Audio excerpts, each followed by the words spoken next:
Dalawa na po ang di kami nakapag.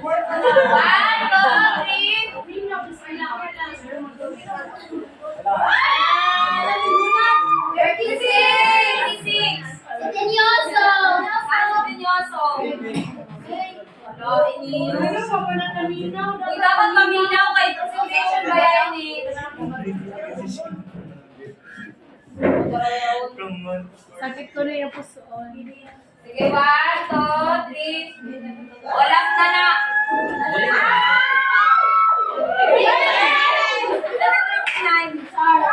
Ayun! Sige na, wala naman. Charles.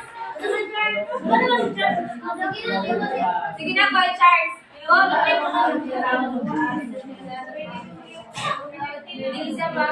Sige, Kuya Charles, maghatag na number ng answer sa question. Okay, number 27. 27. Charles. Charles. Na lang kumita. Number 18. Ayaw pa bang buang ko kasi sabi niya bang Tindog na. Ay, sa Lorente. Okay naman yun. Okay, Lorente. Sa until kay plants sa science, pwede kang mag-parts ng plants. Then sa depende sa mga mag-addition ka ng mga lalahi na plants, di ba? 1 plus 1 is 2, pa may box yan siya. Pwede nyo siya i-graphic. Tapos sa language and arts, pwede kang magpa-essay about how what is the importance of how to take care of the plants. Yes. Thank you, Miss Melissa. So, let's move on to modular approach. Please read.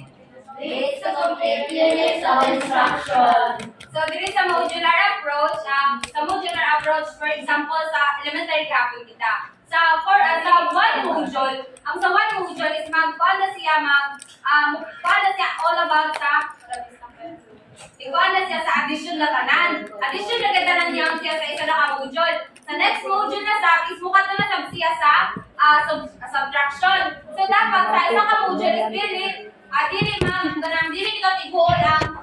dili tiguol ang mga topic kay para ang mga students is dili siya maglibog in presenting the content in the curriculum. Kasabot ka mo? Yes.